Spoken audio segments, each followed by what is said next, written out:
A think tank has released a list of words that it does not believe Democrats should continue to say. Do you agree with the words, with the list? We'll get into it. This is Nuance. I'm Mike Scala. I'm an attorney and an MC, joined, as always, by Jay Carter, also known as Timid, the hip hop artist and the chair of BLM Tokyo. What's up, Jay? We got a list on a week when free speech, right, is front and center. We've got a list of things we should not say. Yeah, for this is crazy. It's gonna be interesting to get into the list to see like what the angle is. Like they should not say as far as a free speech type of thing, or they should not say because it doesn't work well for them. It's the You know what latter. I mean? They're saying if Democrats want to start winning, they should avoid Mm. these terms. And, I think it's an interesting guideline. And, obviously, there is a big discussion now nationally about how Democrats can regain their footing, and people have different ideas, right? I think the consensus seems to be that the party on the whole is losing its way, right? In some way, it's on the decline. You can look at the numbers, et cetera. Things are not doing so well for the party. And so the question obviously becomes what to do to fix it. Yeah, I mean,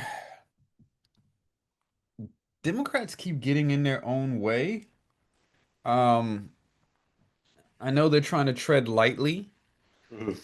but and I keep posting on social media like Gavin Newsom should not be the only voice at that level Mm, to be open opposition. Everyone should be in the media like he is at this moment. And it's what the base, this what the voters and the people have been asking for. They're looking for action. They're looking for some sort of opposition. They're looking for some pushback, some sort of hope that there's a fight happening. well, And go ahead. no, go ahead. No, I was just gonna say it just he can't be the only one. It's also like I don't know if you saw recently. I think I might have sent you the clips. There was a an interview recently with Obama, and people were like heckling him, and he just turned to the audience. He's like, "I'm not the one in charge anymore." He's like, "It's you're yelling at the wrong person right now. I can't, I'm Right. not the one in charge." It's like I think people are waiting for like someone to save them, or even Democrats are waiting for someone, one person to do something. It's like it needs to be a collective effort, you know. Yeah, yeah. I mean, my perspective is obviously things need to change. And I think we would do ourselves well to get out of our own echo chambers, right? Get out of our own bubbles and talk to people, right? Be out in the communities, be out in the neighborhoods, go to moderate swing districts, so to speak, right? Go to, middle America, go to places maybe that you haven't been to, or talk to people you haven't spoken to before, or maybe start with talking to people in your own neighborhood, right? And you see things on Right. social media, and this applies on both sides of the political aisle, right? You'll see people saying things like, I can't believe such and such won this election or is even winning in the polls because I don't know a single person who supports them. And if that's your Right. perspective, right, I think a lot of people take that and think that the polls or the elections even are rigged, or they're fakes or phony somehow, as opposed to waking up to the reality that there are other people who exist outside your own bubble, outside your own social circle, outside your social media feed, right? So Right. I do think that's important, right? And I think with this list that we're going to get into here, it really relates to the language that certain people are using. And I've said it before, even on the show, that if you talk to people in the neighborhoods, right, at least around here, I can say, right, I've spoken to a lot of people who live around here. They don't talk like you often read online in some of these circles. And I think that kind of language is alienating. And I don't think it's a matter of policy. I think a lot of it has to do with just the word, the way people are speaking is turning people off because they're hearing this rhetoric, this language, and they're thinking, that doesn't speak to me. We don't talk like that. We don't sound like that. It's maybe Right. overly intellectual in some ways, professorial, however you want to describe it, but it doesn't come across Right. real and genuine, right? And maybe there's a need to shift based on the uh, prevalence of populism now, right? Because that shouldn't just be a right issue or a left. I just think that where society is now, people kind of want the real, right? They want someone to level with them and not sound like they're talking at them. Right. Yeah, I agree. I think. there will be some things I'm sure that are in there that I'll have a different opinion on though. Sure. Same Because here. of yeah, yeah. Because I think there couldn't be some times when yeah, the words aren't resonating, but then other times it's like if you want people to change those words, it's kind of like a situation of capitulating to their biases because oh, well, they're not resonating with it. Well, they're not resonating with it because they're opposing it, period. Right. And That it's is like true. why should we, That is true. bow to that? There is, yes, I agree. There's a case of that, right? Sometimes you'll see people on the left come up with these new phrases because they're trying to get away from phrases that have been dragged through the mud, right? That have become almost Right. like bad words to say, right? I remember like around 2012, liberal became a dirty word, right, to a lot of people, right? Because the conservatives were saying, oh, they're too liberal. And so what happened? They started saying, we're not liberal, we're progressive. And that started to be Right. like an alternative to that. And then what happened since then? Progressive Conservatives are has been demonized. And so, Conservatives are good at that. right. Yeah, they do it a lot, right? Was it affirmative action became DEI, right? And now DEI is dragged. And so it's like, yeah, they like they turn some of this rhetoric or some of these words and phrases into boogeymen to the point where you don't want to say it, right? Because a middle of the road voter has been I don't want to say infiltrated, but influenced, right? Like the Influenced. conservative language, right, has kind Right. of taken over the popular lexicon to where the negative connotation prevails. And so, you can't even say these terms in a neutral way anymore. That was part of my pushback when we were talking about woke the Right. other a few episodes ago. But they're also doing that with Antifa, right? Now there's this, I mean that's not now, but I mean Trump just made this order that we're going to go after Antifa, but Antifa is not even an organization. It's Yeah. just a term that means anti-fascism, but now Well, it's a sure. Yes. boogeyman That is of a that is true. specific But organization. I mean, let's be honest, there are people, and there have been people, radicalized people who have used that and said, we're Antifa. And so, it Yeah, isn't but there's only a no matter of group of Antifa though. it's not an organized group. No, it's not like an organization, Yeah, leadership, and a board, right? No, it's not that. Yeah. right. So, But the right is really good at yes, framing a target. right.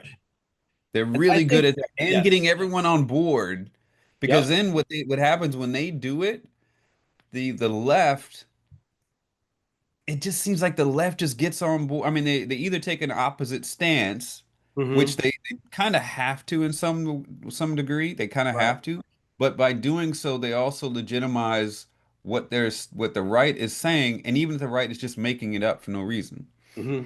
right? But the right Well, it's a knows, tactic. There is a reason. There's a yeah, yeah, reason. there's a reason. Political They're tactic. setting a target, Sure. and they do it effectively. Yes, but I was going to say this. The problem is the playing field is not level here because No, I don't think that people on the left, right, or let's say left of center, right, generally speaking, broadly speaking, want to reduce themselves to that, right? And so we can say right. the conservatives are really good at doing it and the people on the left are not good at doing it, but I don't think they want to do it. I don't think they want to uh, be disingenuous, right, and take words and distort their meanings and You mean on the left? on the left. Yeah, Right, right, right. that's No, they why the don't. right is better at it because they're the only ones that are really doing it. I don't think the left wants to do that, right? Because it comes Right, off as not intellectual, not intelligent, not right, not right. moral, right? Like they don't want to be wrong. I don't think the right cares about the ethics or the morals of it. No, absolutely not. It's about a goal. It's about attaining a certain agenda. And Yeah. I think the only person that I've seen that's effectively combated it. I mean, I guess it's been combated in many ways. It's taken longer, but Obama combated it almost immediately when they were trying to frame Obamacare in a negative It took a light. minute. I wouldn't say almost immediately. It took a minute, but eventually he got there. But he confronted it head on, but not in an opposition way. Like he stood up there and he's like, "Oh, they're gonna call it Obamacare? Yeah. Yeah, I like that. Yeah, okay, it's Obamacare. Eventually. That took a while. My recollection is that That's took a true. while. They were dragging him for a while, and the White House didn't know That's how to true. respond. They were already making it a bad word, and he embraced it. He leaned into it. That's true. That's true. That's So, true. all So, right. Well, let's get into this list, and we can talk about whether we agree or not. So, this comes from one comment before we jump into the sure, list. since we were talking about what the Democrats are not doing very Yeah. well, I just got to get it off my chest. I just want to grab Kamala and say, "Not now, Kamala. Go sit down." Am I the only one? This is Well, not the appropriate time for her, this type of book that she's pushing right now. We I need don't know. Democrats It's a all reckoning. together, all It's hands on deck.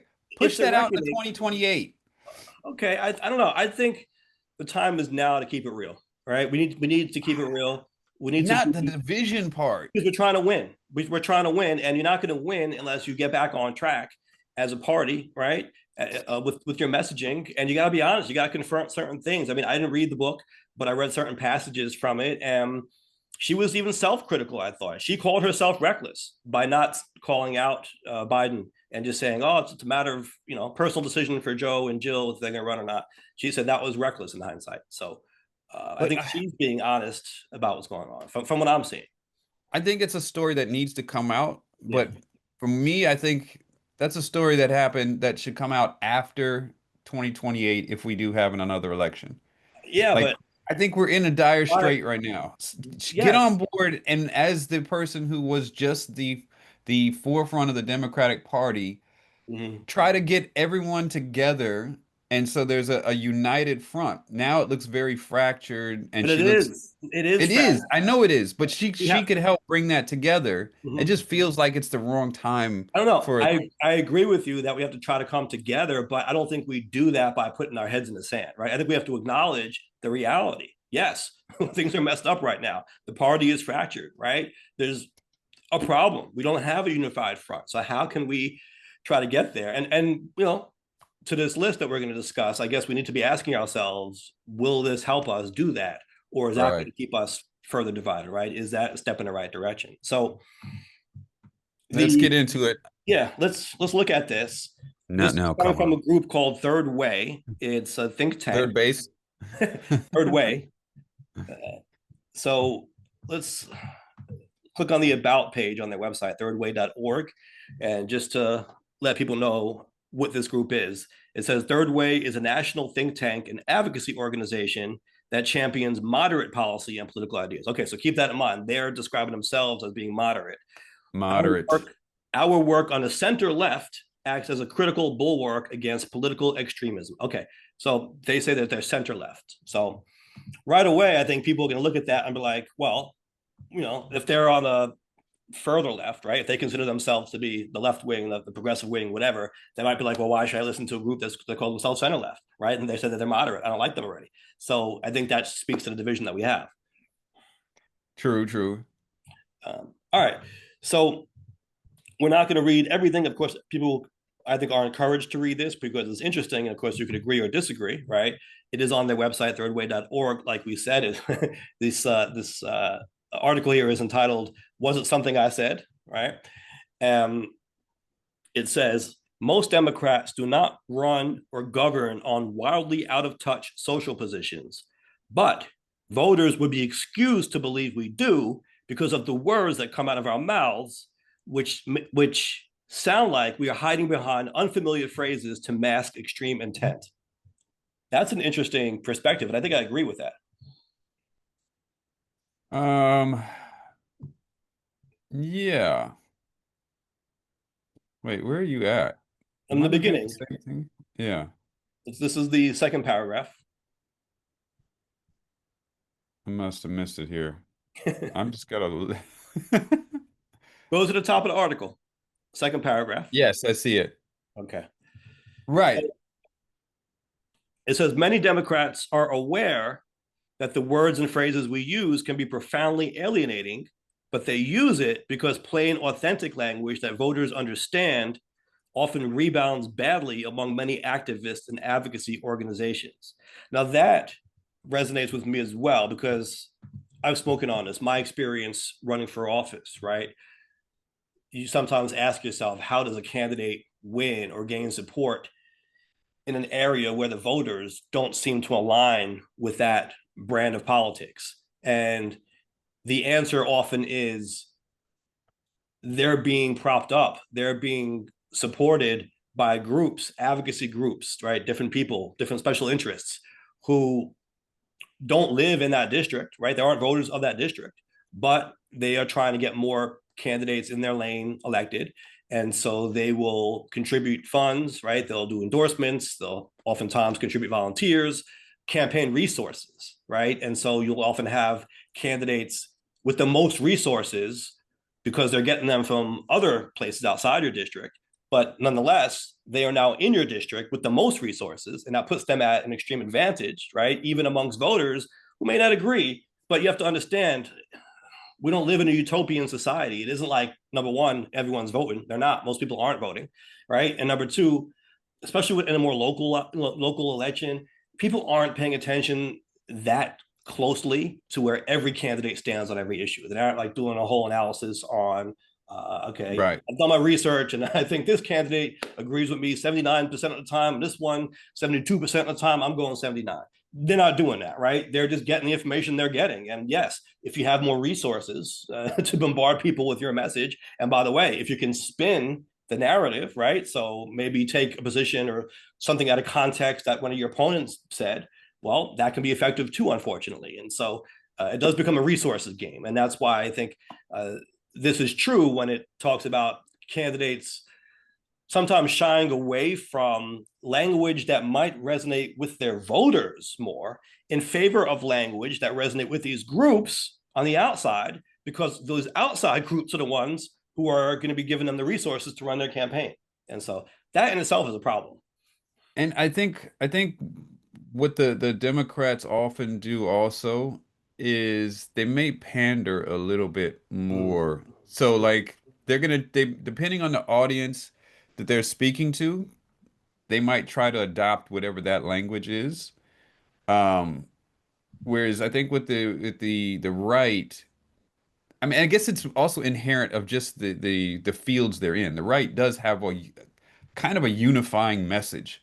It's a negative one, but it still Anti. kind of all goes in the same direction. It's Whereas equally. in the Yeah. left, there are so many different groups and messages, and just being inherent of being liberal and being conscious of everybody's differences, that you Right. try to have to not capitulate, but you try to reach them in certain places where they're I at, think and so the it word seems fresh.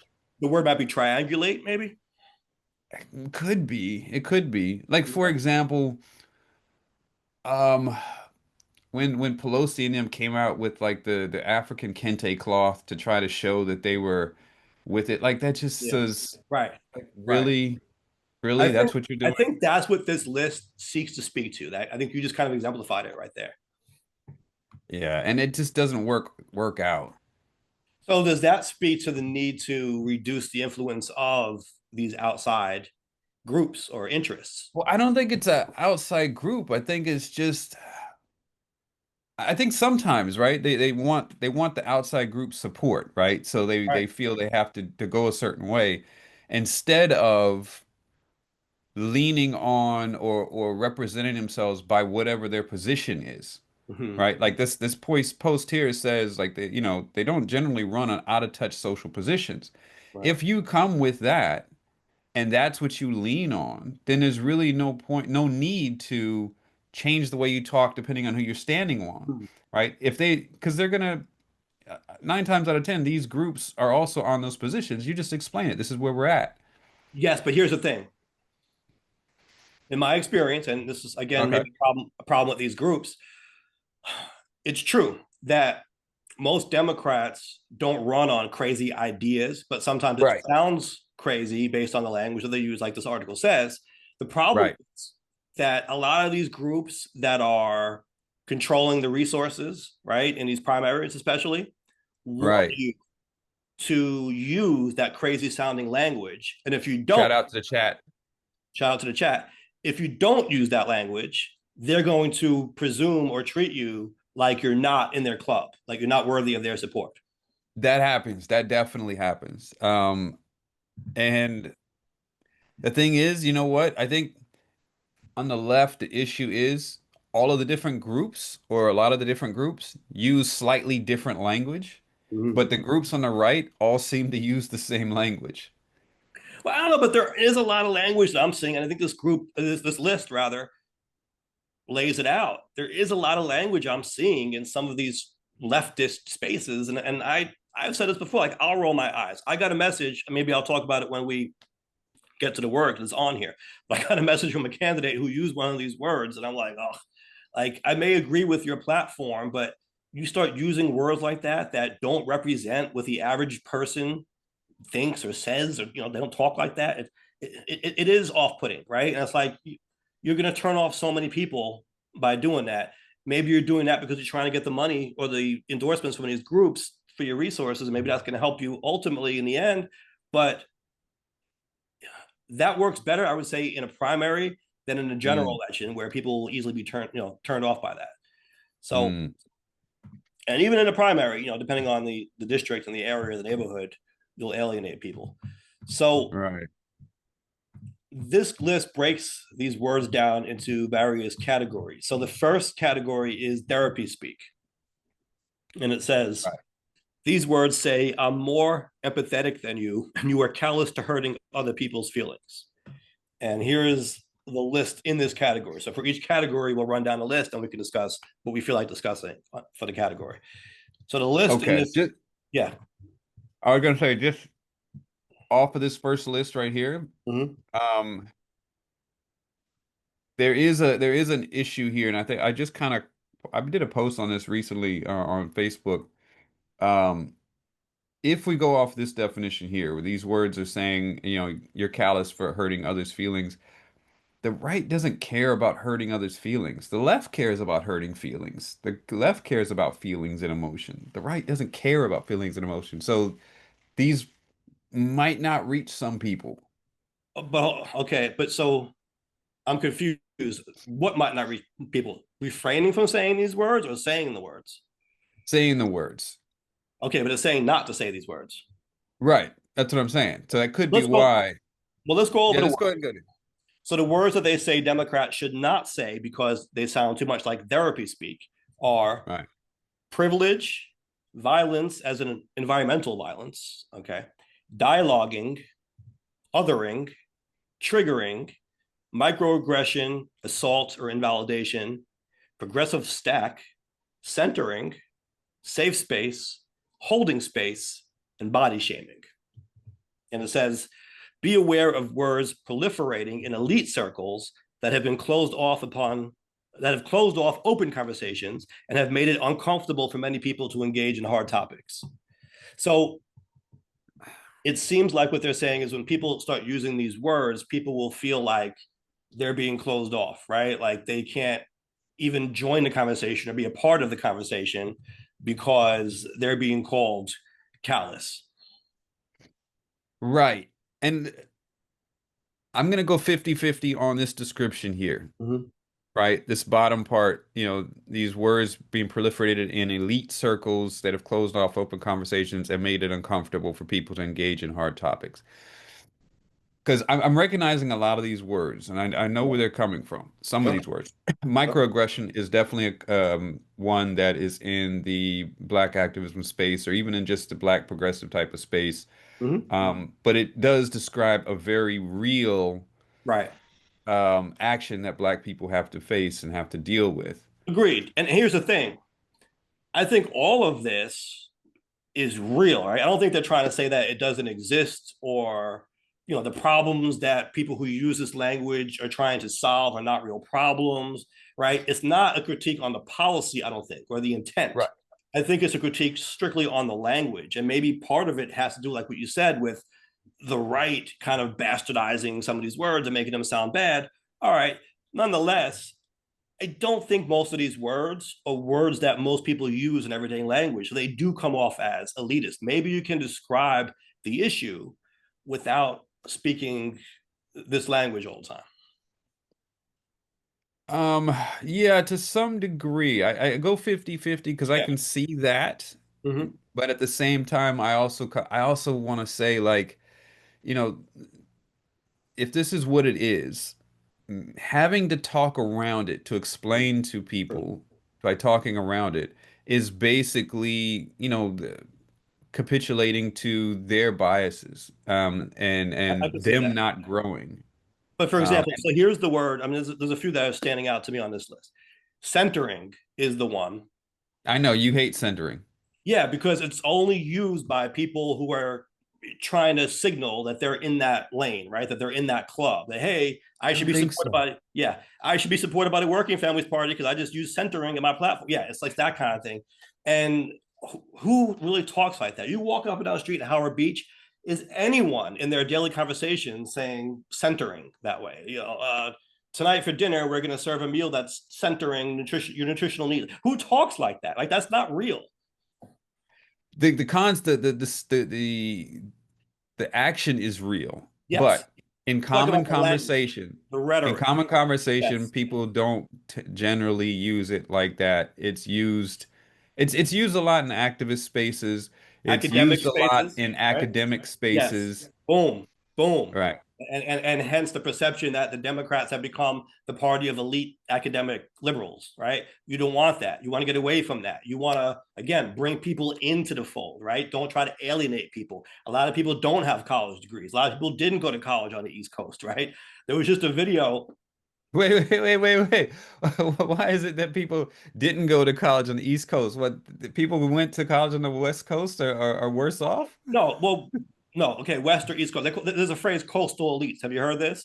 Yeah, So yeah. like saying that the Harvards of the world. You can look at the West Coast. What is it? Stanford, right? Berkeley. Right, Berkeley. So it's there too. Stanford is, oh, I No, guess it is. Is that West? No, that's East, Stan, isn't it? no. Stanford is in Connecticut. Right. Stamford is in California. That's a liberal Okay. university. All So right. there's that. Yeah. So I just saw a video. Here's an example. It for some reason popped up on my YouTube feed. Bernie Sanders went to West Virginia to I saw that video. thought. I was gonna bring that up earlier when you were Yeah. talking about engaging in these different spaces and talking to communities. I was gonna bring up that video, but go ahead. Okay. I'm sorry. I stand corrected here. Just really quick. Stamford with an M is in Connecticut. Stanford is in California. Okay. Okay. Nonetheless, there was a video where people in Trump country in West Virginia were surprised that Bernie Sanders didn't, when they were actually speaking to him, he didn't come off as crazy or communist or far extreme as they were told he would be. Right. And that goes back to I think you can nitpick on individual policy points for any politician, any person, but Sure. generally speaking, there isn't a whole lot of daylight in terms of what people want. I think a lot of it is just a matter of how you speak to the issues, right? How do you make people feel like their needs are important to you, right? Right. I think when you start using certain language, getting back to what this list I think is trying to get out, you Right. alienate people, right? And maybe your intentions are good, maybe you are trying to include everyone, but a lot of this Yeah. language I think inherently comes off as exclusive. Yeah, some of it definitely can. I can see that. Um I think one of the words here that always got on my nerves is safe space. Now, is that the That's word or is that actually the concept of a safe space? the concept of it, the Yeah. word of it just got on my nerves. I had that was in one of my songs that just came out, right? On the most interesting man in the world, go crawl back. No, I'm sorry. I stand corrected again. Okay. I'm botching all over the place here. It actually comes Uh-oh. from Life's a Beach on my album. I say go crawl back to your safe space. I put it in one of mine, one of my verses as well about the safe space. Okay. Um, Doesn't this come from colleges though? Isn't that where it started? um, I don't know if it's colleges. It could be. It's therapy speak. Clearly, it's um, people just overusing therapy speak or taking therapy speak out of the therapy session and taking it into the real world. Some of the stuff is used incorrectly, and I think even therapists have brought up the issue. Sure. Um, but yeah, it's probably where that comes from. But my thing is like if it's a safe space, like how how flimsy are you, yo? Like everything has to be a safe space. You can't deal with conflict. Right, You know, there is conflict. right. You know, I think I put that in one of it. And I can't even think of the lyric that I did. It's like, if you're only in safe spaces, then what are you? I don't know. What is it? Something. And if you can't deal with that, then what's that revealing or something like that?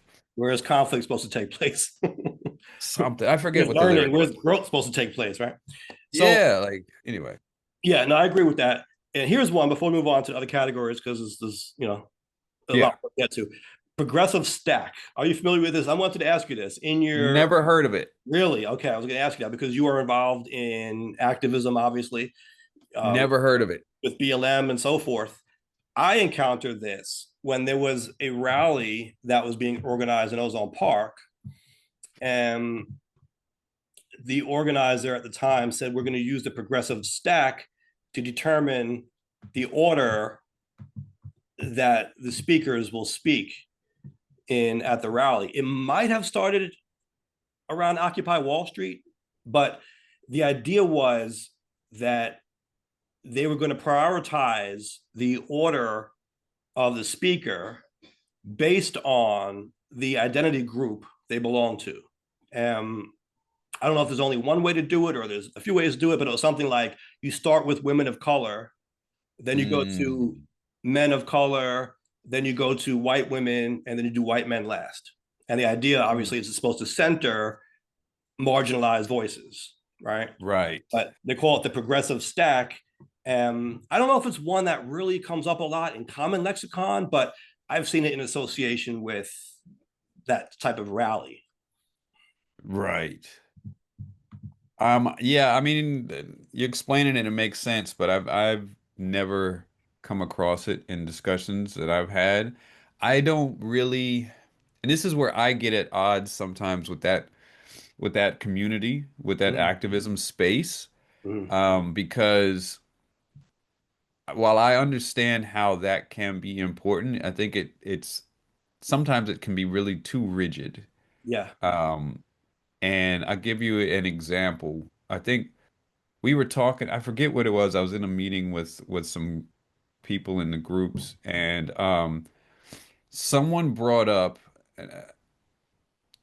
that the opinion didn't matter or something because this was a white cis male. We'll get to that. And, I think that's on the and we list weren't too. even talking about anything that Yeah. had to do with gender or Yeah. anything like that. And you know, I stopped him, I called it out right in the middle of the meeting. I'm like, what does that have to do with anything? Absolutely, what does that have to do with anything? Yeah. What is the person being for the topic we're talking about? What does cis have to do with anything? What does male have to do with anything? And what does white have to do with anything? It's not even relevant. Yeah. So I get side-eyed sometimes because I just no time for the jibber jabber. Yeah. Yeah. And look, when I was involved in this rally, I can say there were people there. And by the way, people of color, right? This rally was about protecting Muslim immigrants in Ozone Park. God bless you if you're sneezing, who who were being attacked coming off the train, right? And there were calls for improvements to the lighting at the train station, more security, different reforms that the community was asking for to help protect these folks who were being robbed often, right, when they were coming home from work. Right. And when the organizer came in and it was like, we're going to do the progressive stack to determine the order of the speakers, it Mm, made people uncomfortable, including the Muslims who were there, right? mm, Again, the purpose of the rally was to protect them, protect this community where they live. right. And they were like, what are you talking about? Like, this is America. What do you mean you're gonna break us up into these groups and say you've got to be a woman of color to start and white males go last?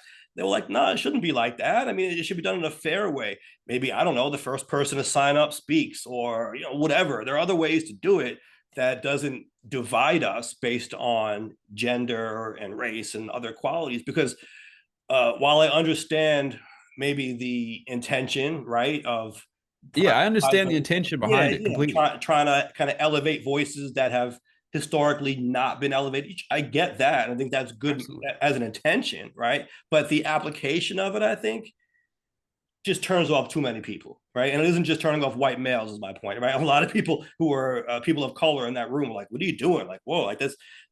This is how we lose elections, in my opinion, because people just think that the Democrats, people on the left, just aren't speaking to them anymore. I can see some of that for sure. And you know, some of it, like I said, I'm just not with, and I will call out some of it. Mhm. I have used centering before, though. Maybe you should stop according to this list. I have used centering before. All right, so quick break. We can go on to the second category here and and go through this. I want to jump on TikTok live because I posted some videos that I guess did well on TikTok recently, and I got a notification. I'm now eligible for TikTok live. I've unlocked the feature, and I'm told I should go live. It's good for my account. Let's try it out. I've never done it before. I don't even know how to do it, to be honest with you. So let's try to figure this out. Right. TikTok. I'm on TikTok. We're gonna. I don't know what it's like out there for TikTok Oh, here's Live, live. but Here's live. I'm clicking yeah, live, and we're gonna see. Maybe we'll get some comments from TikTok on what people think about this. Go live. yeah. I wonder what the participation would be like. You know, Well, live these days doesn't get the type of attention that it used to with either TikTok live, mm, Instagram, Facebook. Like before you could go live right. and at least get a base of like four or five people starting. Now it's like a lot of times you go and you see people doing live and there's like only one or no people in there. It's like I, maybe it's saturated or the algorithm's Could just be. not pushing it right or I don't know. Well, I'm not even sure this is working, so I'm going to keep trying this. Of course, TikTok. It takes a minute. No, nothing even happened. All right, I'll hit click wait. Yeah. While we do that, let's go on with the list here. The oh, here we go. Is this live? Practice mode. There's a practice mode. Why would I want to practice? I got me. Practice, Seminar language. Okay, this is the practice with next. TikTok lives. All right.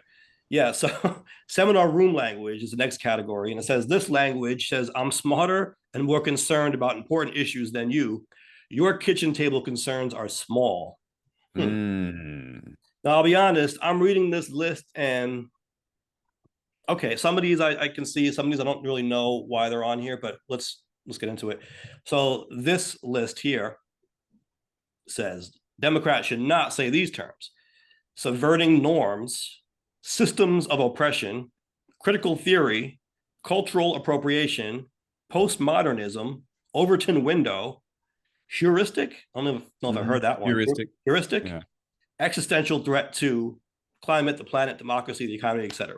It says when we use words people don't understand, studies show that the part of their brain that signals distrust becomes more active, undermining our ability to reach them. So I guess what it's saying is that your average voter, kind of the average person in the street, isn't really going to understand these terms. Therefore, you shouldn't use Right. them. Mm. Right. And yeah, I mean, I get that. Um, I've never heard of Overton window. This is definitely right out That's of a one. Okay, seminar or a that one. college class. That's one that I think I've heard the most on this list. Believe it or not. Really? I hear Overton window a lot, and yeah, I do tend to roll my eyes at how it's used. Not that it's always used incorrectly, but I do think people use it when they're trying to sound smarter than the person that they're talking to usually. But Hmm. confirm your age to go live. Yes, I'm over 18. That's weird. You're still struggling with that? Yeah.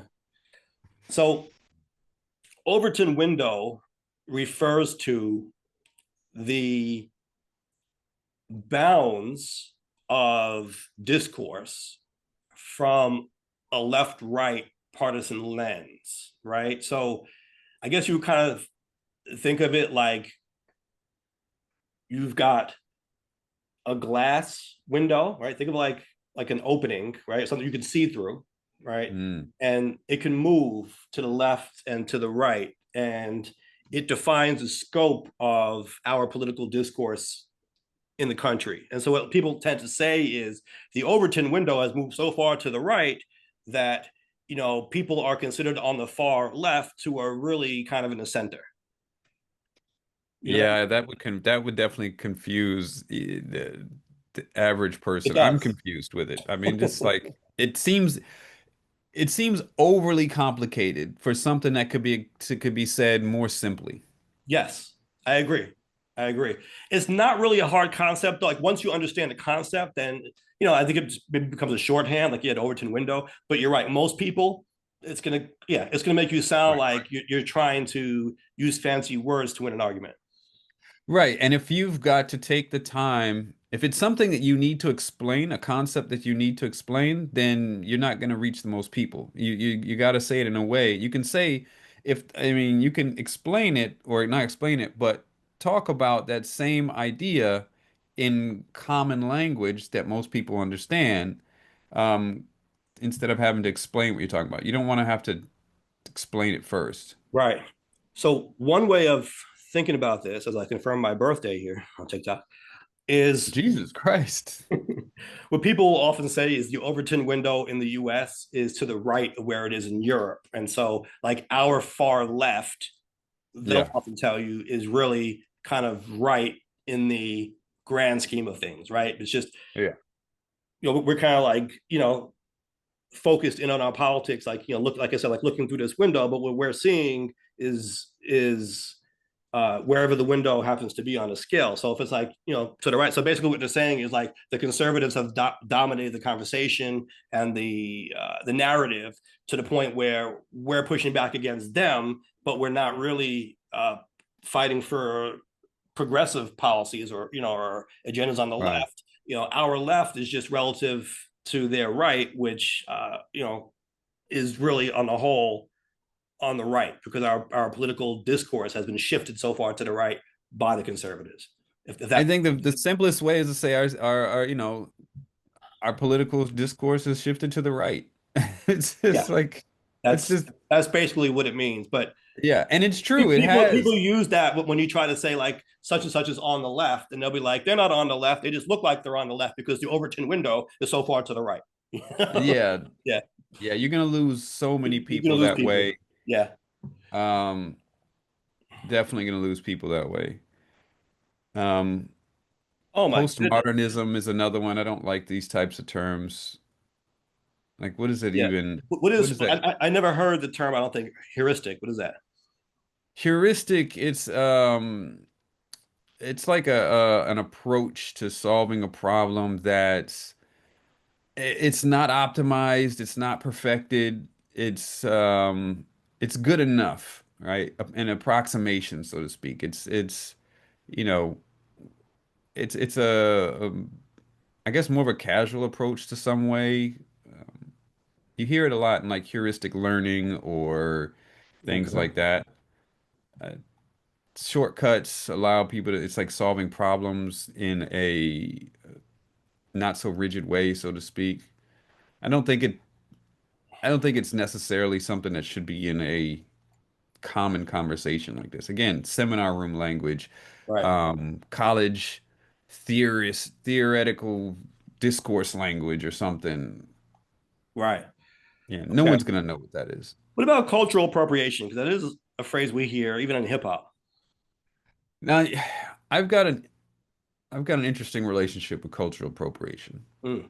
Um, I think it's overused and I think it's ill-defined. People don't have a clear understanding of what it means.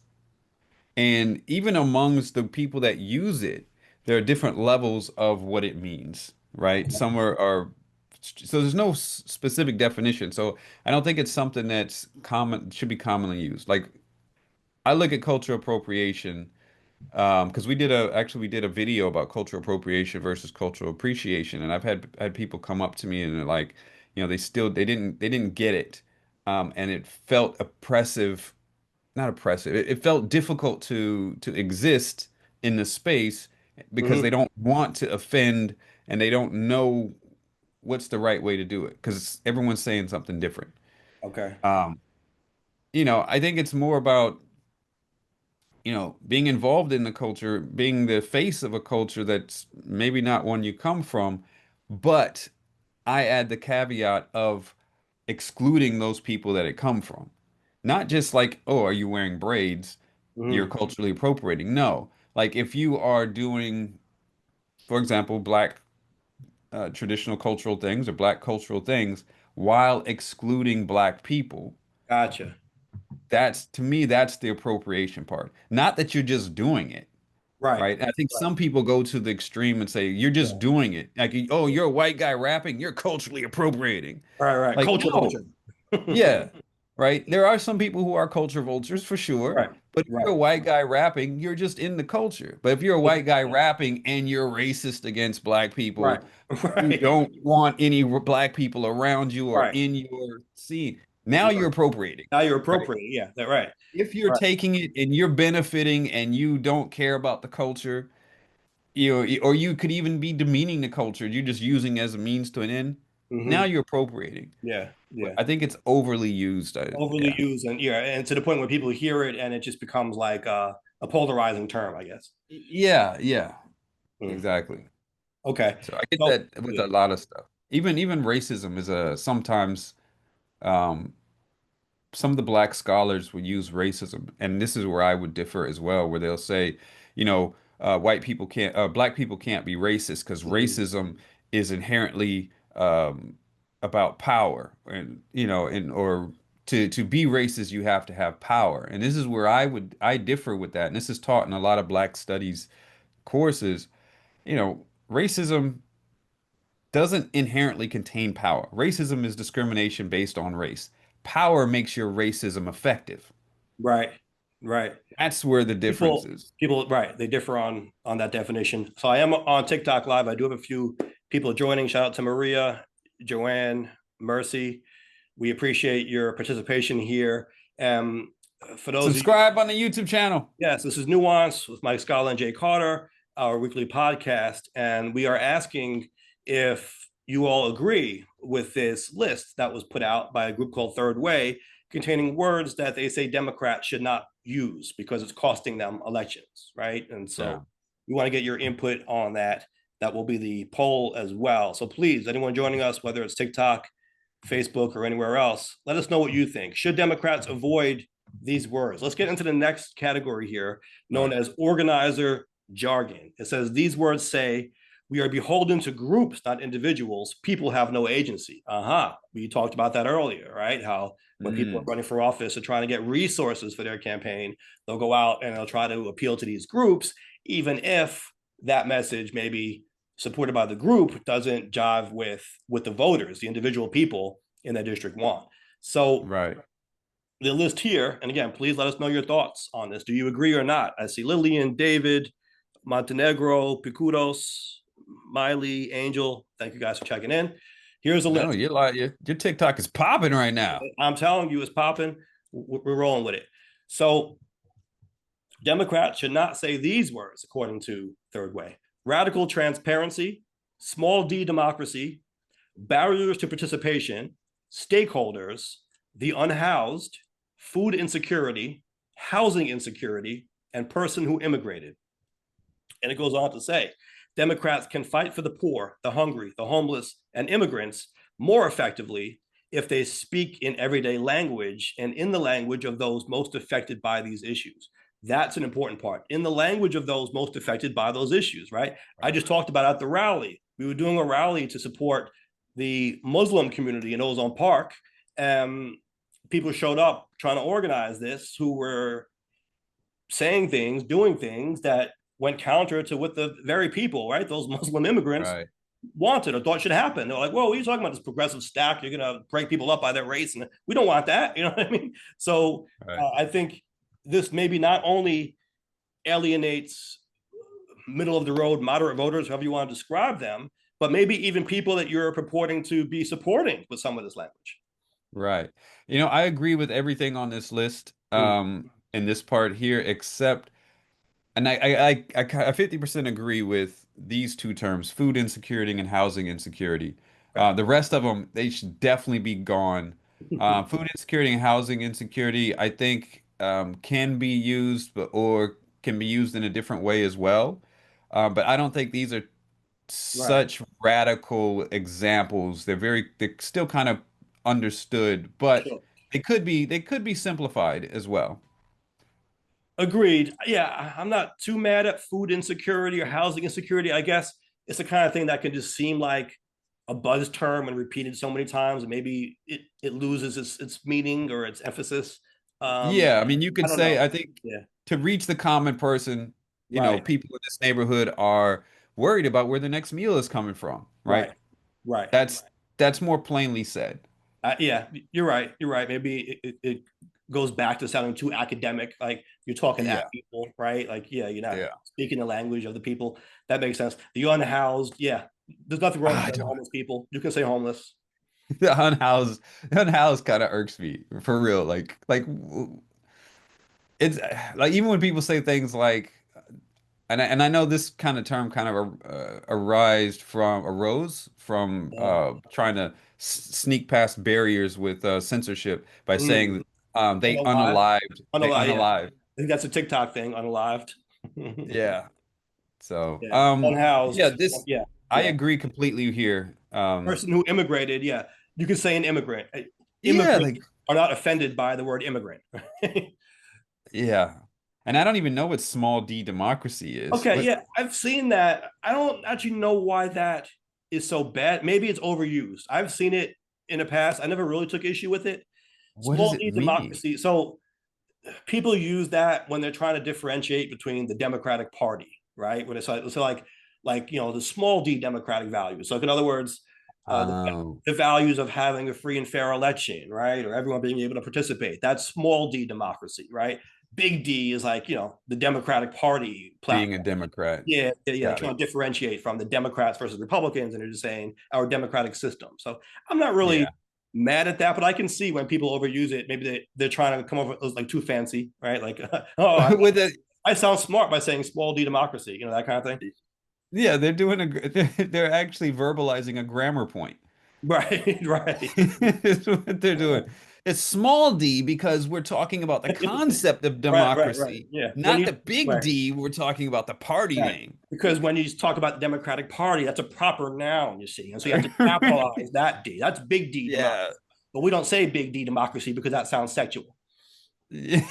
Oh, right. Hey, maybe a Democrat should come out and be like, no, I represent that big D The big democracy, D, the and big really D. lean into really lean into it, like the big D. Right. Grab his crotch when he does it. Oh my People. goodness. So, guys in the chat, yes, this is what you get with nuance. We want to know your Yeah. opinion. Real talk, right? We want Sponsored by Magnums. to. Okay. Big D democracy. Do you guys in the chat think Democrats or just candidates in general, let's say, all right, people running for office, people in the people in the small d democratic system, should should they stop saying words like this? Should they stop saying the unhoused and just say homeless? Should they stop It's, saying food insecurity, housing insecurity? Should they use more plain speak? Is that part of the reason why Democrats are losing votes? Are people saying, these guys, they think they're smarter than us and they don't really relate to right. the common person anymore? Yeah, I agree with a lot of stakeholders. Yeah, is that Stakeholders is bad? a project. Stakeholders?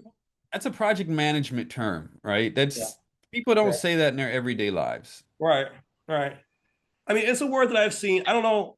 Again, maybe it's It's overused. business. It's business. It's Sure. project Sure. management. It's. But would you be mad if a candidate came out and said, I'm here to cater to the stakeholders of the community? Is that really a bad thing to say? I don't know. It doesn't sound terrible to me.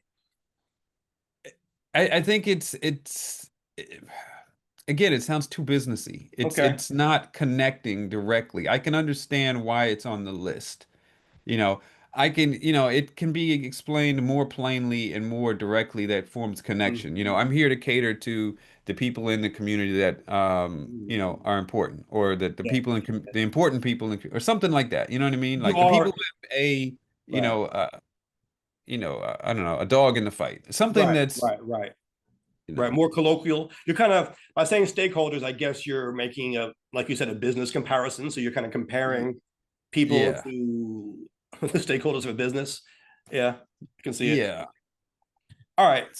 the next list, because we don't want to spend too much time Oh, on this, but this is the here's, big one. yeah, this is where it starts to get maybe more controversial. Gender slash orientation correctness. And again, thank you all for joining us on TikTok Live. I see Henry, PZ Gomez, Magda TB, Rosie Ortiz. Thank you guys. We're talking about words that Democrats are being advised not to say because it allegedly is turning voters off. And so we're trying to get Right.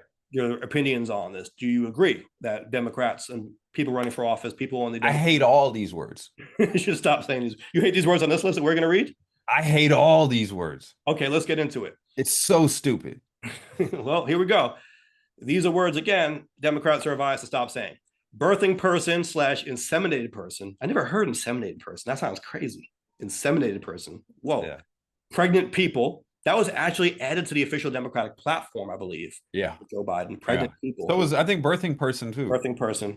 Chest feeding. I never, or I think I might have heard that, but yeah, that's Yeah, I've heard that. cisgender. We've all heard. Dead naming, heteronormative, patriarchy, LGBTQIA plus. Now it I hate says, all these words. according to this group here, it says standing up to MAGA's cruel attacks on gay and transgender people requires creating empathy and building a broad coalition, not confusing or shaming people who could otherwise be allies. And so, yeah, I agree with that. Again, if you focus on the policy, I think you'll find a lot of agreement. Hey, treat everyone fair, treat everyone with respect, right? Yeah. Treat everyone with equality. This goes back to that discussion we had a few weeks ago about the garden in Ridgewood, right? Where Right. people were being excluded or felt excluded at least from the language and right some of the rhetoric and the purity tests that were being applied. But a lot Yeah. of it was just in terms of I think the framing of the issue, right? Instead of saying, this is a garden that centers trans folks or something like that, they could have said, we believe in equality here. We support equal rights for everybody, right? Something more inclusive. Yeah. So, yeah, I hate all of these terms. Pregnant people, yeah, yeah. Pregnant people, like, And here's the thing: why can't you say pregnant woman if the message is that trans women are women? I guess that's why because they wouldn't be able to get pregnant because they were but born. that doesn't, They're still pregnant. They're still pregnant women though. yeah, Well, it's I guess what they're saying is that men can get pregnant too if they're trans, right? that's what they're Yeah. saying, right? But if you're talking about pregnant women in that Right. regard, I Right. mean, how do you Right. differentiate that? That is It's true. just, Why would you stop saying pregnant women altogether if people are overwhelmingly women when they're pregnant, right? I mean, you can talk about, okay, there's an exception if you want to have a trans person who's now, a trans male, a trans man, and they're pregnant. Okay, but that's a special case. That doesn't mean that you invalidate everyone who's a pregnant woman, right. right? I think these definitely it's more internal dialogue that they try to force external. And I think it's to me it's hopeful dialogue, wishful thinking dialogue. Mm, It's ridiculous to me. I okay. understand the interest, and I know maybe it's controversial to say that, but I understand what the point is, right? Mm-hmm. It's trying to be inclusive, especially for people, to make people who are not in Interesting. the general spaces to feel more included. And I get that. Right. And Right. it's not, to me, I think, it's not about them not being included. Um, but I think some of it is going too far on some of this thing. Do you think, because again, the idea, at least when you're talking about winning elections, is to bring as many people in as possible. Do you think, in an attempt to be more inclusive to certain folks, they're turning away too many other folks? Um, yeah, in some ways. In some ways it can't be helped, and in some ways I think it could be okay, right? Right. I don't want to, for example, and I would imagine people who use this language would probably agree with this angle that I'm talking about here is like, for example, if someone's, you know, I don't want my candidate to be using language that's going to appeal to the racists in the party just because Sure. it makes them feel good. Right. Like, if I lose them, I don't care. And I think, the people who use this language we're looking at here probably would think the same way. Right. I think there are definitely levels that we need to assess to be, where are we talking about, right?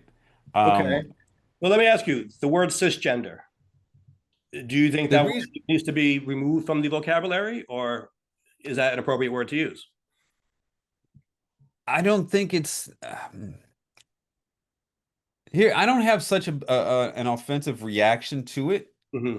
Um, it's just using a clinical term basically to Sure. apply to people who identify with the sex that they were born at or So do you something think like it's overused? that. Is that why it would be on a list It's like overused. overused? It's Okay. overused. It's used as a way to exclude and to demonize people who aren't with it. Like, oh, you don't understand. You're just a cisgendered person. Right. But I don't have that visceral reaction that some people, oh, how dare you call me Yeah. cis? Like Yeah. Yeah. Yeah. you are cis. It's like calling you um heterosexual, calling you a Sure. homo sapien, Sure. right? No one calls someone homo sapien in a conversation. It Right. Right. just And that we goes are back to homo the sapiens. right. And I think maybe that's kind of the theme of this list here, right? Like these are real words and real terms, and we're not saying that they need to be burned out of the dictionary per se, right? It's just Right. maybe they're saying Democrats are overly relying on these terms and it's costing them with voters. Yeah. Saying heteronormative, yeah, if you're writing a research paper, like Right. Right.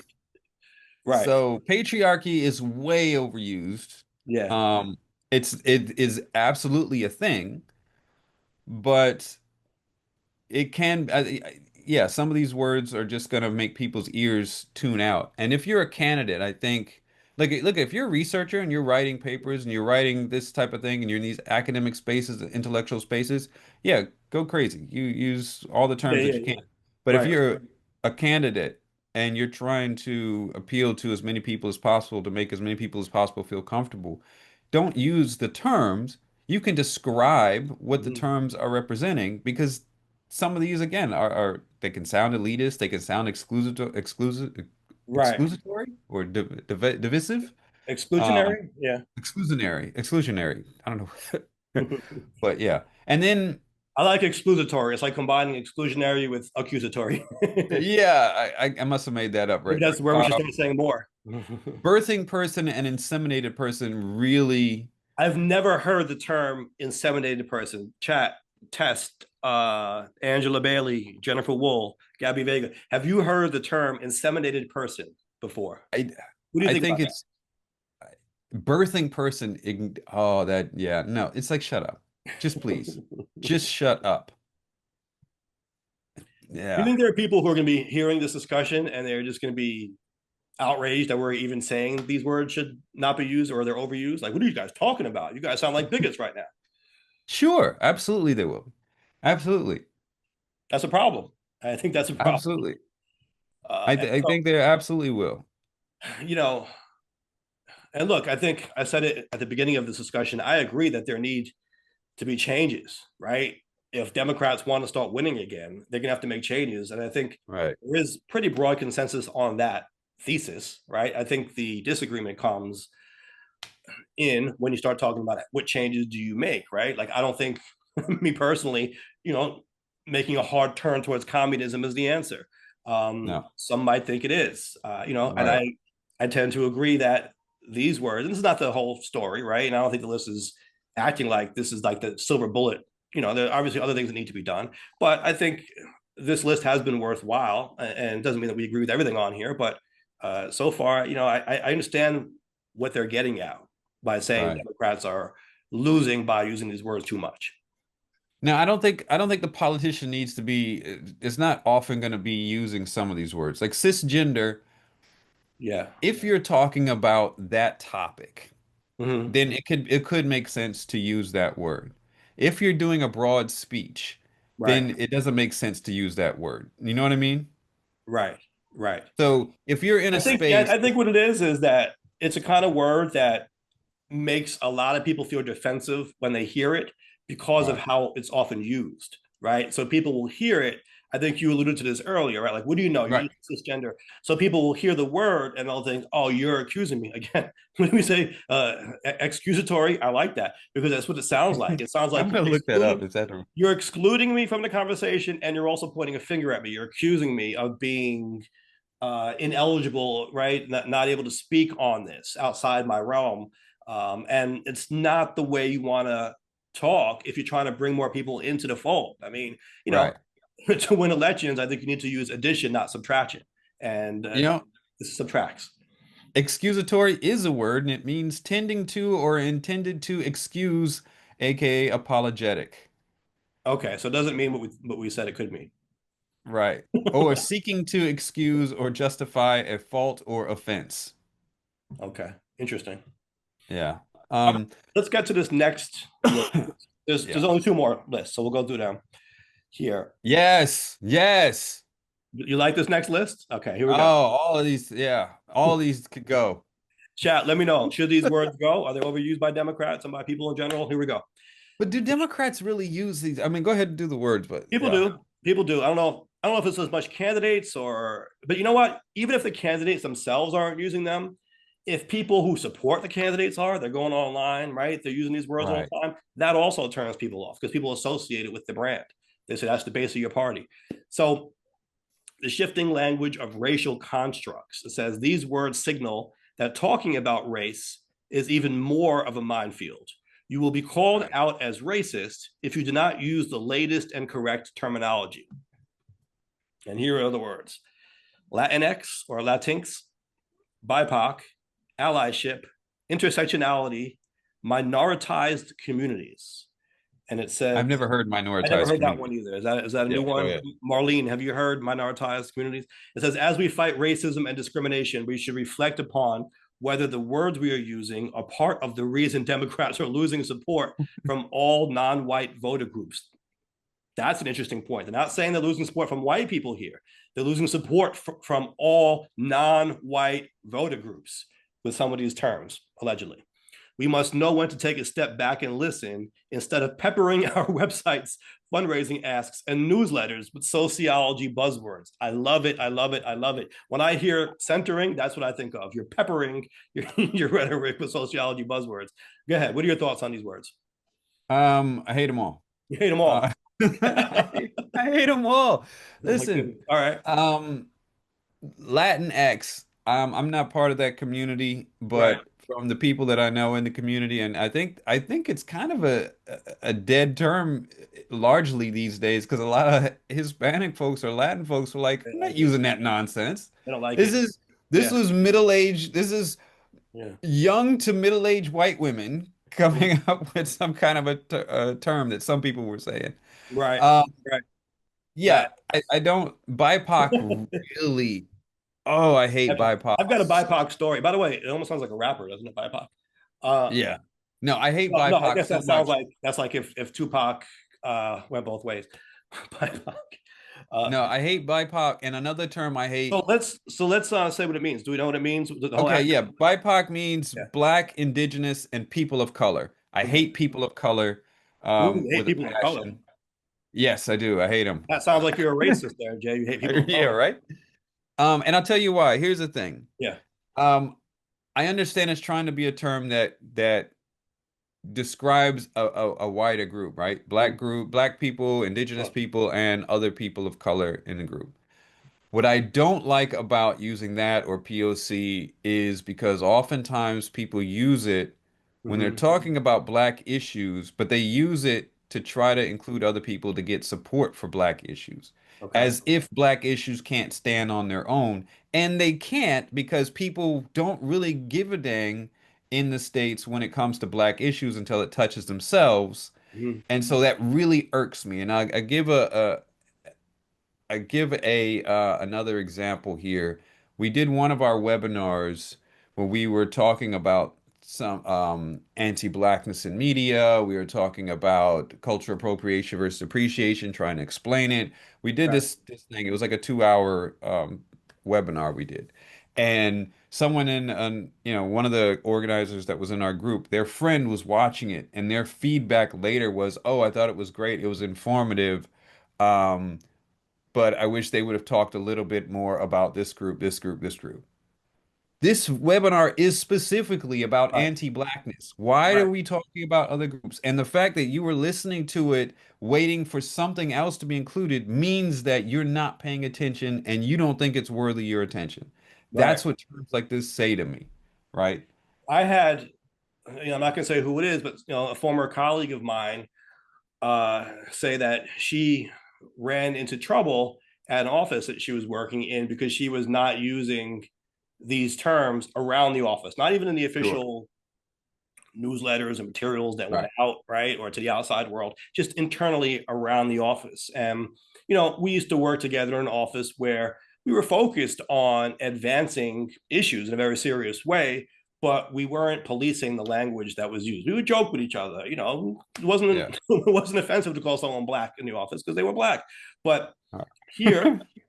right? I mean, there was a What are story. you mad about? You're black. There was a story that she told me that I wasn't there for this incident, but this is the kind of joke I guess that would happen around the office where uh, someone was leaving the organization and they circulated a card, right, saying good luck in your future ventures. Someone wrote to on this card, "You are a symbol of black excellence," to the person, right, who happened to be black. And this woman, who was a white woman, joked, when I leave, are you going to call me a symbol of white excellence, right? And they were like, yes, of course. I was like, they kind of like laughed about it, and it was like, Mhm. kind of like an innocent little joke. But that was the kind of thing that would happen, right? People would kind of poke fun, whatever. It wasn't considered a big deal. She left and she went to this other organization, and they were very strict with the words that get used. Right. She wasn't allowed to call people black or Hispanic or anything. She had to say BIPOC. She had to say BIPOC around the office. And I think she made a joke about something like our website needs more diversity. Right now, it looks like the Gay Pride Parade, which maybe is a Right. little crude. I can see for some, but I guess she's used to a more relaxed atmosphere. People can make jokes, not with malintent, not like it's nasty, but people just Right. it's like a New York thing sometimes. You kind of like tease each other. But they called her into the office and they said, you're a bigot and you're and they used all of like terms that you would see on this kind of list, right? Like you don't have the allyship that we are required. You're not being sensitive to the intersectionality of our minoritized communities. You're not you're not saying Latinx and BIPOC appropriately, et cetera, et cetera, et cetera. You're not a fit for this Right. office. And uh, you know, I don't know. To me, I understand why some people think we should be more sensitive, right? At the Oh, same time, sure. at the same time, I err more on the side, I think, of that first category of, if your heart's in the right place, if you're doing good work, if you're trying to advance causes in a positive way, uh, Yeah. why are we overly policing language to this degree? Especially when, like this says, this is actually pushing away non-white voter groups. Right. Yeah. And I think that's the case with, like Latinx, like some of Right. the Latino population, they hated that term. And so they turned against that type of thing. Like, oh, why are you, who are you to define us? Was kind of that thing. I think the same in like BIPOC. I look at that sometimes when it's used and I'm like, you know, why are you, lumping this together? Like, I don't like that. People of color, like, no, you're meaning black, but you're just trying to like talk around it to either soften it or something like that. I don't like that. Yeah. Um, I think language definitely matters. Language intent also matters. There are different phrases or ways that are worded that make me question what your stance is, you know. Here's the punchline, by the way, to all this. I asked her, I said, they're insisting that you say things like BIPOC and Latinx and that they accuse you of being homophobic and stuff like that. I'm like, well, are the people who are running this group, are they of Hispanic origin? Are they describing themselves as BIPOC or people of color? Are they, are they Right. the gay community? Are they trans? No, straight white people. You know what I mean? Right. They were the ones who were policing the language to this degree. And that has been a big Yeah. criticism of some of this language. Like I was joking earlier, but a lot of people were saying, "Oh, it just sounds like something that a middle-aged white woman would say." Um, and that's kind of been the impression that some people have gotten that Yeah. that's where it's coming from, being policed. Yeah, if the communities aren't using it, it's even more of a reason why you step away from using it. But let By me the way, ask you, okay. No, I was going to say really quick. Carl Thomas joined the TikTok live. I'm wondering if that's a singer, Carl Thomas, or just another guy named Carl Thomas. I don't know, but he Let me should give us investigate. a Let me hook. click on the profile. Ask your question. Go ahead. Yeah, give us a hook. Um, are candidates are candidates these days really using these in the I can see in the primary when you've got a variety of special candidates, special interests, or progressive Special trying to get candidates is right. right, trying to get into it. But in the general, are people using these terms that you're seeing? People are using them, and it's a big reason why Democrats are losing, in my opinion. Look, the person who Okay. sent me that message on Twitter talking about they were centering or minoritized, whatever the phrase that they used, yes, they're using all these words. And Okay. I Okay. don't think a lot of people will use as many of these words as possible, believe it or not. It's almost like a checklist, right? We're trying to use as Right. many buzzwords as we can to signal Right. that, we have more progressive points than you, we're more leftist than you type thing. Right. Yeah. Yeah, and I agree with this here. Like these don't belong in the websites and the fundraising, especially on the fundraising asks, because you don't know who you're reaching to. You want to Yeah. be as neutral as Yeah, and possible, and listen, then I got like I said, this is my story, right? Not just my experience running for office. Now I'm just a voter or someone who participates in right, in democracy, and people want to get my support or whatever they reach out. And when I got this message from a candidate running for Congress in right, a swing district, as I recall, it's not like it's a 1,000% Democratic district where it doesn't really matter in a general election. No, I recall this being a very competitive district. They right, sent me this message with that word centering in there, and that they put it in there intentionally to signal, right, that they're in this lane, and it made me roll my eyes very hard. And I'm not sure if I responded and said like you should stop using words like that, you're going to lose, but that's how I felt. You know what I mean? Like right. this That is not that working. kind of This is not you're not being real. Voters can tell when you're not being real. yeah. You remember back, and I think a lot of people have walked it back now. Remember Mhm. back when like a lot of the Democrats all like adjusted their social media profiles to have Oh, their the pronouns. pronouns. Yeah, yeah, Like a lot of them have taken it out now, but right, like, I right. mean, it was just pandering in that moment that just, it's like, come on, what are you doing? You're not, first of all, you're not clearly not being genuine.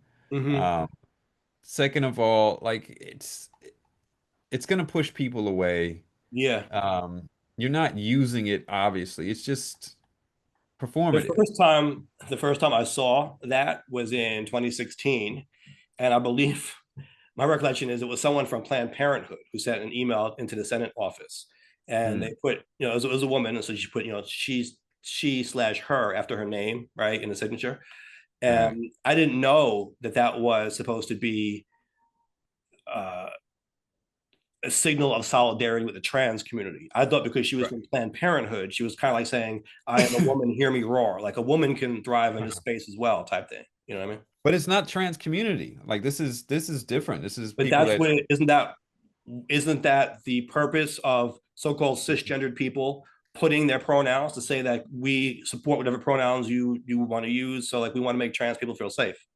no, it's not really trans. It's more about people uh, who are interested in choosing their gender identity. That doesn't necessarily Okay, mean trans people. Trans people, necessarily. I think Okay. trans people are not even, and someone trans could correct me, but largely identify in the pronouns and gen and traditional pronoun ways because they seek to fill in those roles. It's Okay. these other ones that have this different gender ideology. Well, my gender is different than my sexual expression, and this is where you've got this he, her, him, and Mhm. they can change it depending on whatever they feel like, right? They could Yeah. be whatever, and I think so okay. I think you're right, but I think also broadly speaking, it's intended to show solidarity with that whole movement, right? well, I think, and in some ways though, I think, and I've heard some people talk about this, trans people kind of get put in the front on some of it when they Mhm. don't want to be. That's true. That is true. It's like these are kind of two different issues. Yeah. Uh, and it's kind of unfairly put upon trans people when people Kind of look like at how this. you just said BIPOC unfairly lumps people together. Yeah, in some cases. So yeah, it's just I think it's performative though, for Yes. politicians I to think a do it. lot of this stuff is, I think it's a great word to use. A lot of this stuff is performative. In fact, Isn't that kind of seminar room language too? performative. Yeah. Well, the word though brought me back to something because I was speaking to someone in the Working Families Party back when I was a candidate in 2021, and they were pushing for a lot of this type stuff, and I was like, listen, like let's just be real, let's level with each other. If you get down to the issues, I think you'll find a lot of common ground here, even if I'm not using all of this language and speaking in this way, using these buzzwords, right, using this rhetoric. Let's actually look at the policies here and Right. kind of get past the nonsense, right? And the person from the Working Families Party said, listen, yeah, a lot of this is performative. Nonetheless, they wanted to endorse the candidates who were being more performative. Right. Yeah. So yeah, So how that worked I'm out not for us, right? How'd that work out for us? 32% or what have you. I'm Uh, definitely with reducing this in campaign language. okay, so the last category here, and thank you to those again joining us on TikTok Live. I see Daniel, Jasmine, Sigumer, Melvin, Pam. What's up, guys? We are talking about a list here of words that Democrats are advised to stop saying because evidently, or according to this at least, it's costing them elections. And so we want to know your input on this. Do you agree that these words should no longer be used, or that they're overused, or maybe not? Do you think that they should remain? So the last category here is explaining away crime. It says the criminal is the victim is an afterthought, right? Allegedly using these words will send that message, which you don't want to send.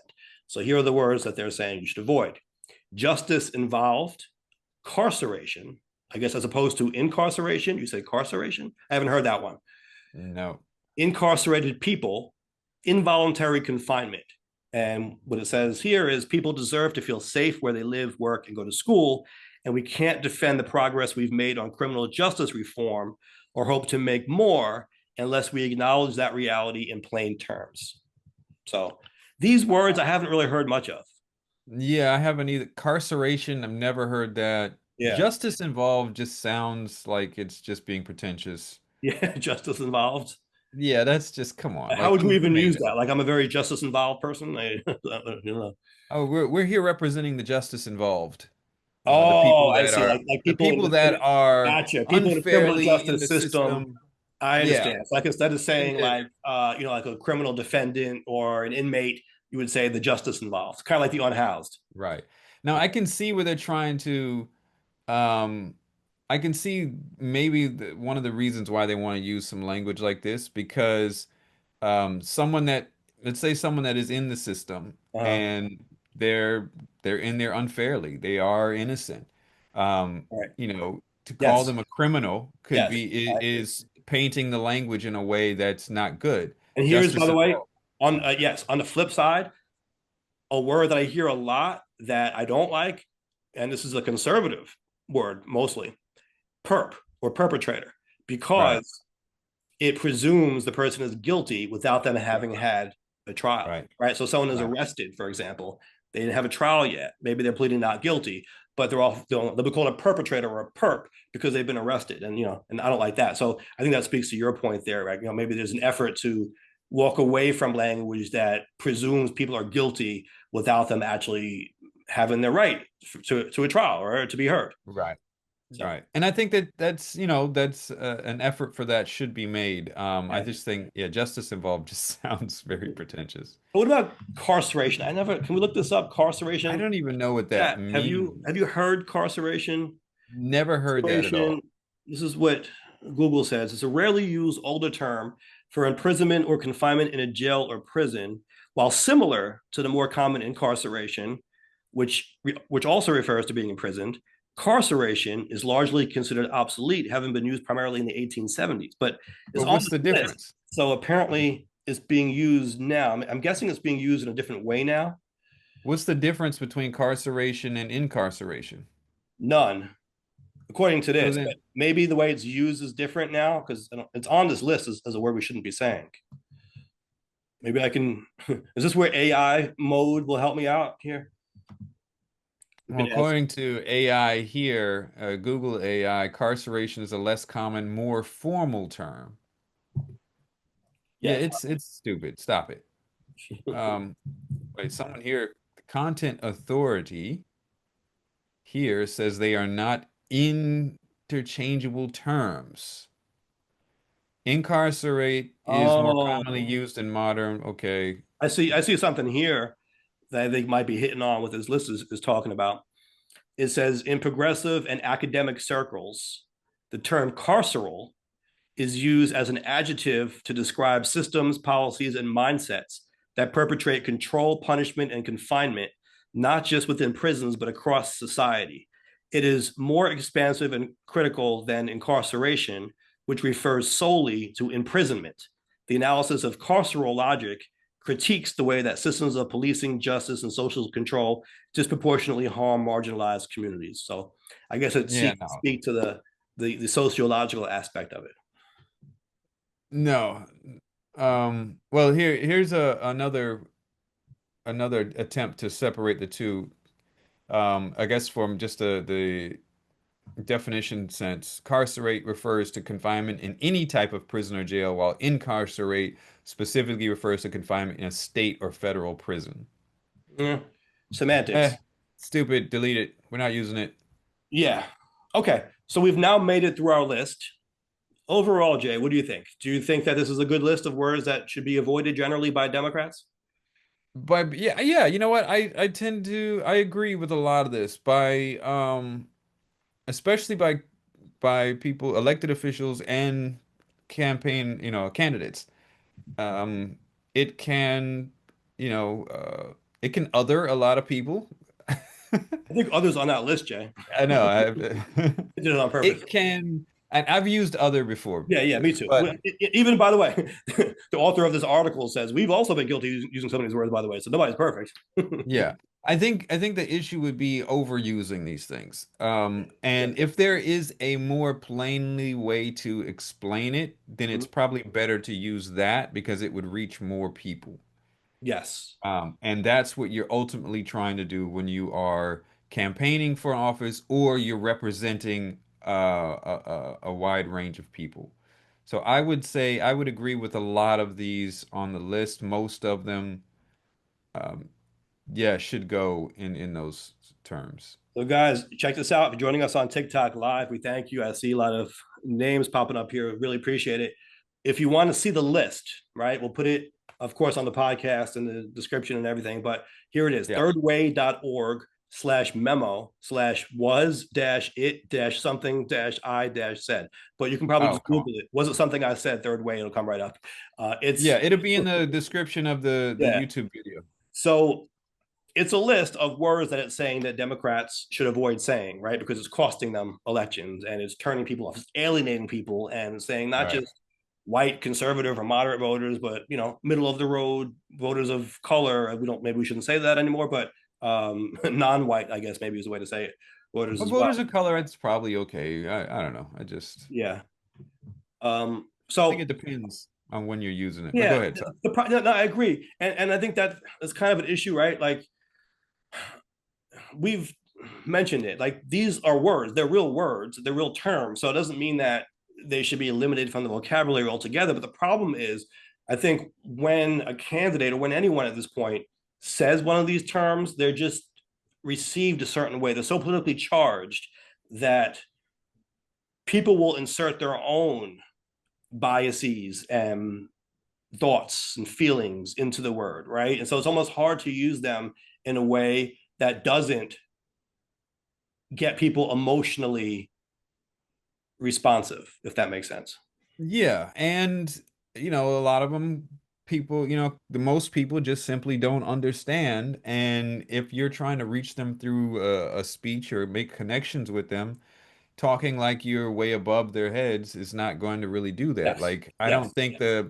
I don't think the most people are going to understand what Overton window is or Right. heuristic. They're not going to get what that is, you know. Um, Imagine a candidate getting up there and be like, the Overton window has shifted so far to the right that pregnant people are now dead naming their heteronormative patriarchy. Like, it's like yeah, it's talk like a real person. yeah, Just stop it. Stop it's trying to not going to sound. reach. Yeah, stop Yeah, trying to sound like you're using these buzzwords to sound smart or to signal support for a certain lane, right? A certain club. It's like, right, I belong in a club more than you do because I've used more words of these. Stop. yeah, That's not where voters. That's not what the average person is. And I think a big takeaway right, for me: spend more time in the community talking to people. Talk to your right, neighbors, right? Just talk to people in the real world. Not on Twitter or whatever. Not in your own bubbles. Just get out in the real world and talk to people, and right, ask yourself: are they talking like this? Is anyone in the real world speaking this way? People don't right. people don't talk this way. I think that's another example of how conservatives do better at connecting with their Yeah, base is yeah, because they don't use any of these terms. They don't use any sort of they use plain language. right, They use a lot of triggering emotional language, sure. um, but not overtly intellectual language. A They comment here. reach. Yeah, Oh, go I ahead. was like, I got a comment here on TikTok Live. Peter Corliss, by the way, it's his birthday. Happy birthday, Peter. He Shout out. says we have to both use commonplace words, but we also need to educate people about complex concepts. I agree with that. Absolutely. Yeah, No, absolutely agree. yeah, Um, but we can educate people on complex topics and concepts without using special terminology that can that put them off or make it sound like it's right, a concept that's over their head, right? right, Everyone can right. Or that understand, you're just talking at them. You're not trying to engage with them, right? Like right? people Everyone don't can want to feel like they're being understand. lectured to, right? Yeah, Yeah, absolutely. Everyone can understand saying that, people in this community don't know where their next meal is coming from versus someone just saying, yeah, this community is plagued by food insecurity, right, right? right, right. And by the way, maybe some of these candidates should take a seminar. Talk about lectures, right, in academia. Maybe they should actually study how to write effectively, how to communicate effectively, how to message effectively, right? Like, take a class on, I don't know, poetry or literature, because Right. you just said, right, the way you phrased it connects with people more on an emotional level. They'll feel that more. You know what I mean? Like it's like they'll relate to it more than if you speak in dry kind of academic terms. People are, Right. this population is struggling with food insecurity. That sounds disconnected, right? That doesn't sound Right. like you're trying to relate to someone on a personal level. When you say, Right. listen, I know a lot of folks around here don't know where the next meal is coming from. That's something Right. people can feel a lot more than something that sounds like something you'd find in a textbook. Right. This post, I believe this post could be turned into a training course for Mm. Democrats and Democratic candidates. Yes. Um, this post itself should be emailed to the DNC and and all Well, all here's Democrats. so we're going to put this poll out to see what the people think on this. But here's a point I wanted to make on it really quickly. This topic came up on a recent show that I was watching. It was posed to the former senator from West Virginia, right? We mentioned West Virginia, Joe Manchin, because he's out there now trying to sell his book.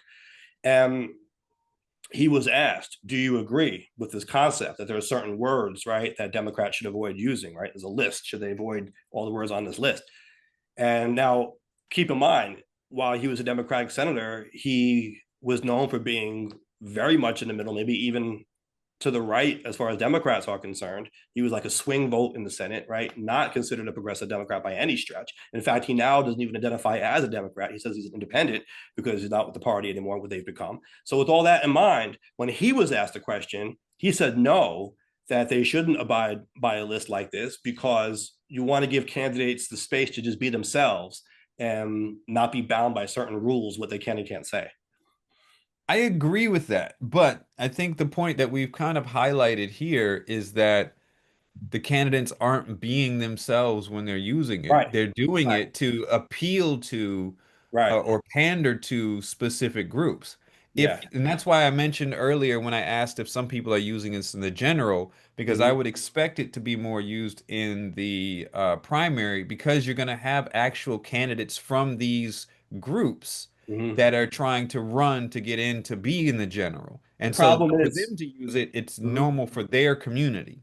The problem is they're not that politically smart. I don't think they care to be, right? I Sure. don't think that they're I don't think they necessarily, have to be. but they do if they want to win elections. If they want to win the elections, yes. I don't Right. think they Yeah. have to be. Yeah. Like, I don't think a lot of these people are necessarily unintelligent people. I think they're stubborn, right? They're Yeah. saying we're going to continue using these buzzwords whether we win or not. We'd rather lose. I really think that's a mentality. They would rather lose using words like Overton window and postmodernism than they would win. They'd rather that than win using language that people can understand.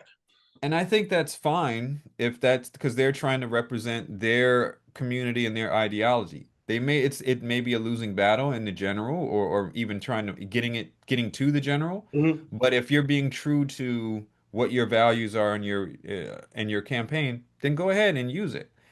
I think this type of list is saying, listen, if you're trying to appeal to a broader Yeah. If you're trying to win, swath of the people, yeah, you're trying to trying to win. win. You're gonna have to open that up. And I think a lot of people, Isn't that the fundamental problem, Jay? I think we just yeah, absolutely. I was just gonna nailed it, say, I right? think a lot of candidates Yeah. do that Yes. when they first start their campaign, they may have a certain focus, and then Mhm. let's say they get into office, and Right. then like what they didn't know is suddenly in front of them, and now they got to understand, okay, I have to be a little bit more wide in what I'm doing here. Comment In some, comment here says use Flesch Kincaid analysis. Speeches to be written for fifth grade level, policy papers for eighth grade. how Well, dare you use Flesh Kincaid analysis in a term when we're trying to say speak normally? right, right.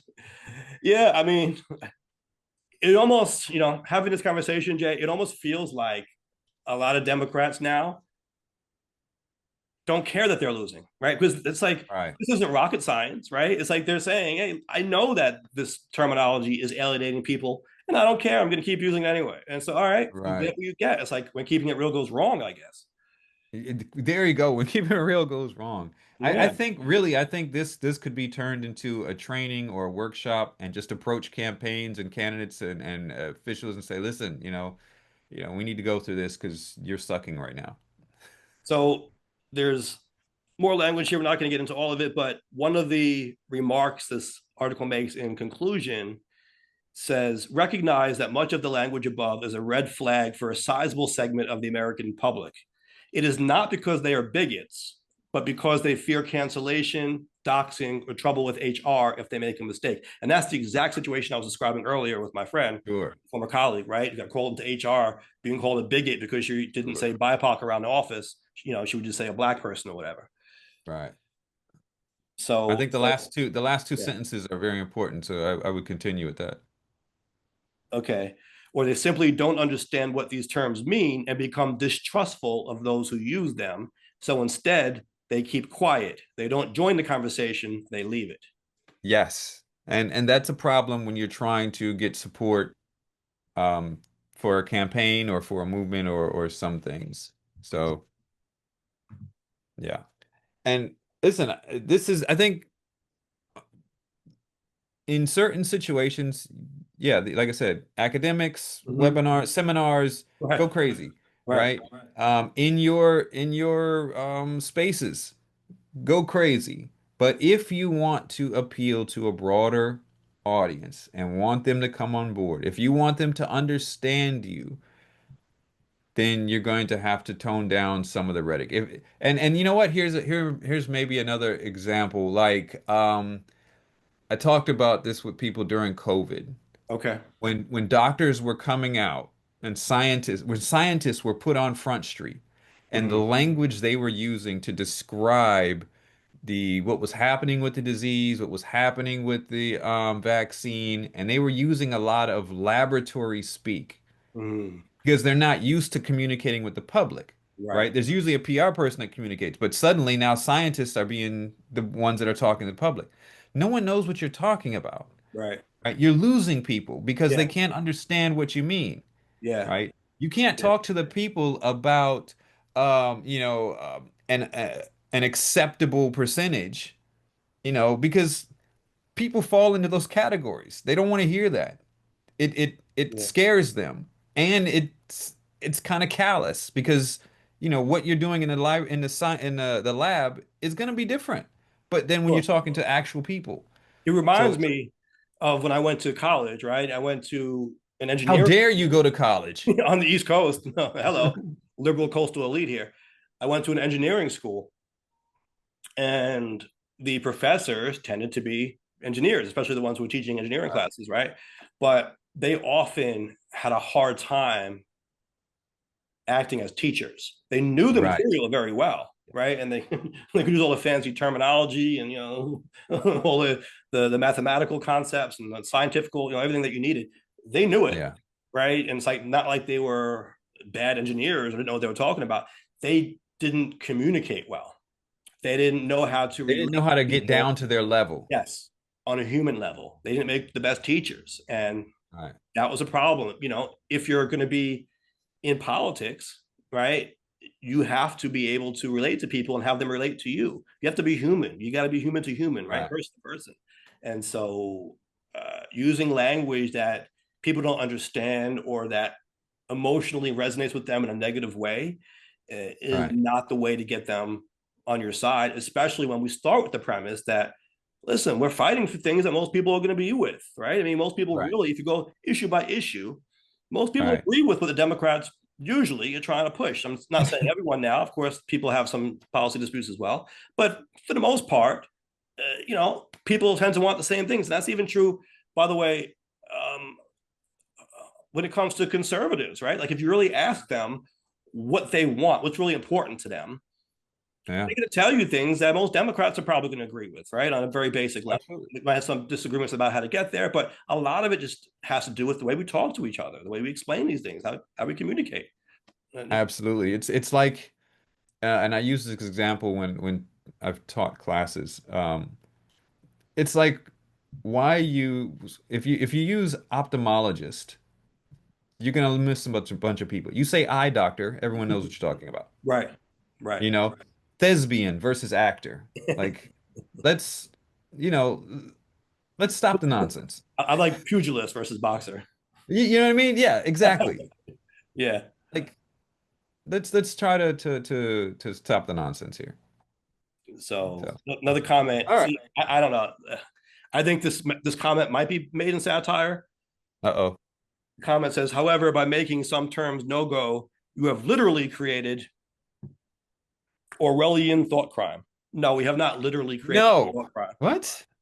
No, we're not creating thought crime. How that doesn't even line up. This is All right. saying that if you want to appeal to a broader audience, Yeah. then you should use language that the most people will understand. Yes. It's at the simplest. And by the It's way, not now I'm saying you can't say that why it makes racists uncomfortable. That literally shifts to Overton window. But no, again, Overton window. I think they might be trolling a little bit with some of these comments. they've got to be trolling. They've got to be Yeah, trolling. yeah, because we started talking about how this isn't about appealing to bigots, right? These are just Right. regular folks who can get turned off by some of this language, maybe in Right. part because people on the right have dragged it through the mud and inserted their own uh, political daggers right into the words to suit their own agenda, and so that might have Right. something to do with it. But nonetheless, we're at a point where just hearing some of these words is turning people away, and these are people we can get, not bigots, not racists, not haters, right? Voters who should be Democratic voters who are turning away from the Democratic Party. Right. Yeah. And again, like you said, we started out and I prefaced it that, Yeah, it's not about, I'm not for capitulating to people who are racist or bigots to right, get their support, right. or to get them to come on board or to try to appeal to them because, they don't want to hear certain language. Absolutely not. But we want to get the broadest, uh, the broadest group possible understanding what we're talking about. And Yes. so, it'd be wise to move away from a lot of these terms, most of these terms, I would think. All right, so let's see what the people think. We Did you put out put a the poll poll. up? Did we say the poll yet? We did not. Okay, hit us with the poll. We do a poll question every week, and then the next week we will revisit based on the results of the poll. So the poll question of the week is: do you agree with the list of words that Democrats should avoid using that was published by the think tank Third Way? Okay. I think we should form a think tank. I think I always liked, I I feel like a wanted, think tank maybe should be on this list or something, but I always liked the idea of a think tank. yeah. Only Even thing when I is, hear the phrase think tank, I think of an actual tank, like a huge fish tank with no water in it, but like people are in it with their thinking caps on, and they're like, "Let's come up with some good ideas, guys." I don't know. It sounds I've cool. always wanted to create a think tank. I just don't know how to make it profitable. How do we make money off it? How do we survive off of it? You survive off of it. You Well, know what I mean? it could be a nonprofit that gets donations. I mean, I guess the question is, what kind of think tank is it, right? Because if it's going to be a 501c3, then it has to be issue focused. It can't be focused on trying to help certain people win elections, because that would not fall into the purview of 501c3. But No. if you were to make it a partisan think tank, like like a Democratic candidate think tank, then yeah, you would have to thrive on donations. Yeah, but I think because I mean, some of these concepts and ideas, like maybe it's just publishing, articles, with Mm-hmm. these different Sure, viewpoints, sure. and that's what it comprises of, and then having maybe these discussion meetings Mm. to get through these things. But yeah, I think it would be, maybe we should do something like that. I think we kind of not really a think tank, but we did an ideology type of movement at one point. Remember Solid the grounds. Yeah. yeah, yeah. So All uh, right. Well, what time is it? Have we gone long as usual on this? we are 90 minutes in so Oh my God. far. We went Okay. way longer than we Way long. planned on. We always go longer than we plan on. Well, especially when we have a really good topic. I think this was a very good topic, and I'm I glad did too. that we gave it its due consideration here tonight. Yeah. So, So do what we do want to we want to punt and then resume next week, or do you want to go over some of these other things? I think we can punt till next week for the poll recap, because the Okay. the poll recap from 2 weeks ago was, do you agree that breakfast and lunch should be provided free of charge to all students in schools?